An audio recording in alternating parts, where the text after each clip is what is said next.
Alrighty, let's take a look at this Friday and see how the day went here for us, and just kind of look at opportunities in the market. This is something that you can always do. It's nothing bad. I mean, it's a great way to work on your charting and just look for patterns in the charts. It's just look back through your day as you go into the evening hours of the change of the market. Go back and look for the opportunities that were in the market that you're watching live throughout the day. And sometimes it's just do this for a week or 2 or 3 weeks and just watch the daily that you went through the day. And this will help you start to see patterns. The best thing to do is watch it as it's happening and then go back and re-look at it and see if there's opportunity there for you. And what you thought was going to happen went ahead and played out. And I mean, you can always do paper trading without actually putting on any trades inside of an exchange. You could say this is the where you want to enter, right here, this is a breakout. So you'd say I would, enter here on this pullback of the 200, put the stop down here below this, and then put your trade in, and watch stuff like that happen. And then as this breaks down, see if there's still opportunity and what's going on, if this is still forward motion or if this was a breakdown, because now that you look back at it, you can see all the history of the chart. And then you can remember what it was like when you were going through it live. So let's go ahead and take a look at the day with that in mind. So as we came into the morning, we could see that there was this downwards momentum from the evening. So like we always say, as it gets into the shift, we want to just kind of sit back and watch. And you can see that it broke out of this downwards motion. That looked like we were going to lose the 200 on the 15, which means on the lower time frames we had lost the 200 as well. Then you can see the reversal. And this is where you always want to be patient, because as the reversal happened, the stoaches here also crossed. And like I pointed out before, once this crosses, typically you'll see an up run. And as this crossed, you could look at getting in. You can use the idea of looking at the MACD on the 5 minute and the 1 minute for an entry with a bull flag.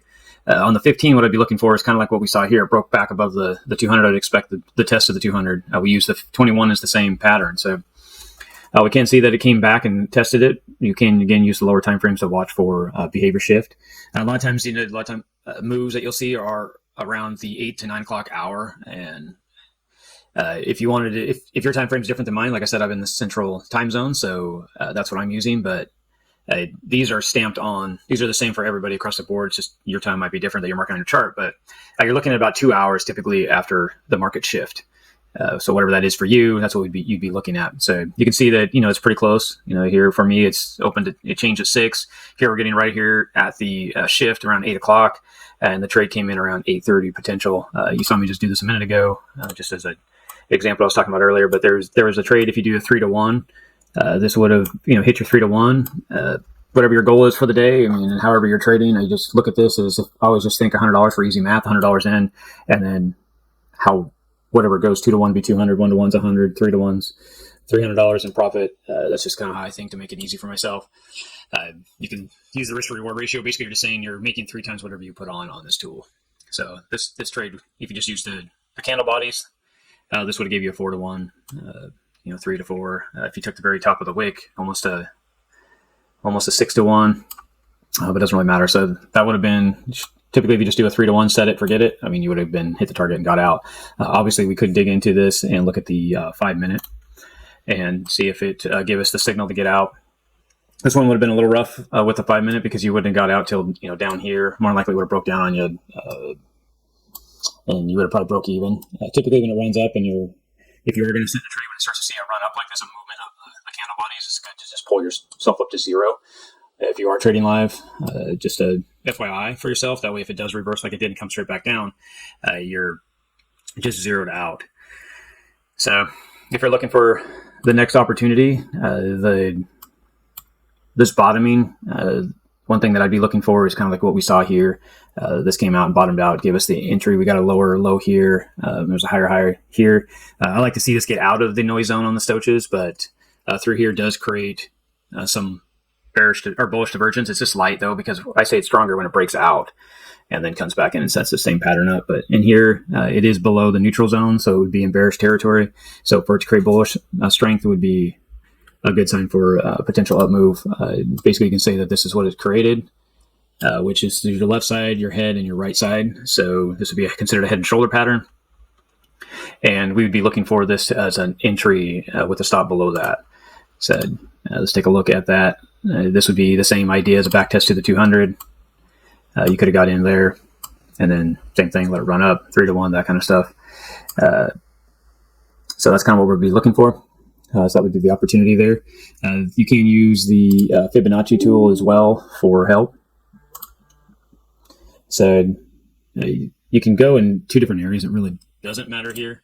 You could go from the last original breakout up here, and we'd be looking for a retracement back to the first line up. That's what the 786 on mine is right here, or the 618, which would be the second line up, the second deviation on the Fibonacci tool. So this would be a place to enter. So you can put your trade on in here or up in here. A great place, or to split the difference and get in. Stop below the head, and basically when you see a head and shoulders pattern, what you're basically saying is this is gonna hold, and we're gonna take out a liquidity above.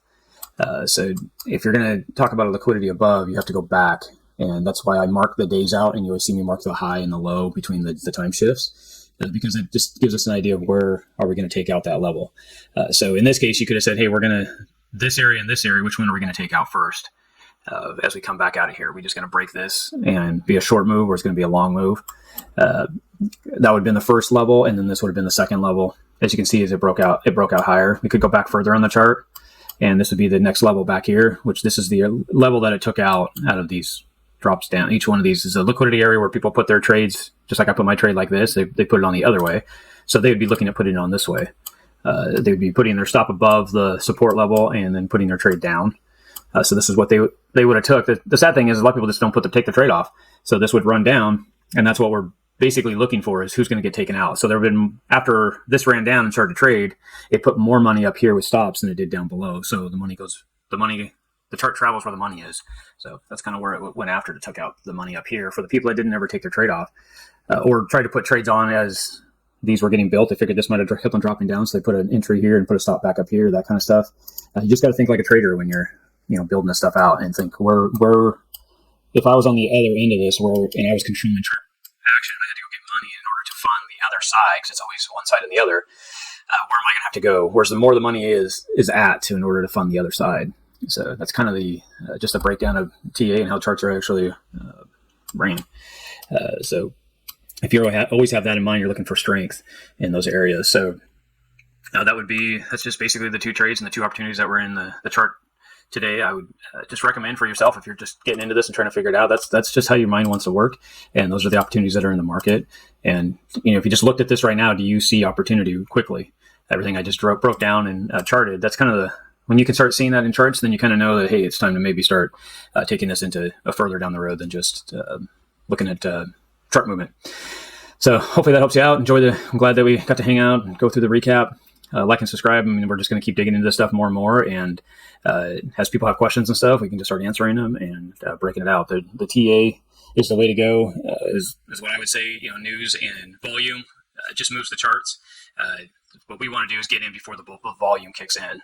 So we want to be getting in on this kind of stuff, taking the volume up, and not trying to catch the volume as it moves and jump on a moving train, if you want to say. Right here, the train stopped at the station, let you get on, and then it took off and went to destination. And then you got off at the next stop, if you want to look at it that way. The worst is the train sitting in the station, it takes off, you want to jump on, and you jump on right here because you're thinking it's on continuation, and the train runs right over you as it drops on you. So just think of that kind of stuff as you're looking at these charts. We want to be in here when it's quiet, sitting at the station getting ready to go, not on movement. So same thing on the way down. There is an opportunity through here that you could look at. You see the 15-minute breaking down. The same thing I was talking about here. We'll break out. You do see it breaking down. This is the option right here for breakdown. It doesn't give us a lot if you're just looking at the 15-minute, but if you looked at this breaking down and then went into the 5-minute here, you can see that the breakdown happened here on the 5-minute through here. So it lost its 15. This is also to help you exit. If you see this crossing here on the 15, the 21 said it's breaking back down. I mean, these are all, this is a lot of time that it gives you time to get out of this trade. I mean, it actually broke down, back tested its 21, which the 15 minutes already saying it's in a breakdown. This is just giving you an extra bonus idea for help here. This would have been help for exiting. You could use that as your stop, run the trade out. If we went just straight out to a 3-to-1 on the chart, it'd be here. The same pattern, it goes back up. I already marked this on the 15-minute, going back up. It's breaking. I'm on the 5-minute now, though, and if you go down to your stoaches, or your MACD. You can see the MACD crossed right here at the same time frame. This tells you that the 5 minutes trying to get ready to push up. The 15 minutes saying it's getting ready to push up. So if you're still in this trade right here waiting for a 3-to-1 and you didn't get out here and you're starting to wonder, hey, should I exit? That's a good sign of exiting. So a lot of times you'll see it, break down like you did here. I mean, in this case, it broke all the way back down to here, so you could have got out. But ideally, you want to start taking advantage of this because this could have been the reversal and up. So, worst case, you still would have made a 1.6-to-1, and you're getting out with smart reasons. You're not just jumping out because it looks like it might turn. Yeah, it's nice to get out here, but this is how you can trade and make sound decisions with points of reference. So we use the 15 as a point of reference, the MACD on the 5-minute cross. It crossed its 21. That's just showing you breakdown, or break up, actually. In this case, it's showing breakdown of this trade. The short is over. It's time to get out and take your money and wait for the next opportunity, which now we'd be looking for this to keep traveling up here as a reversal. So anyway, hope that helps. Enjoy the recap. And like I said, like and subscribe, and we'll catch you on the next one. Thanks, guys.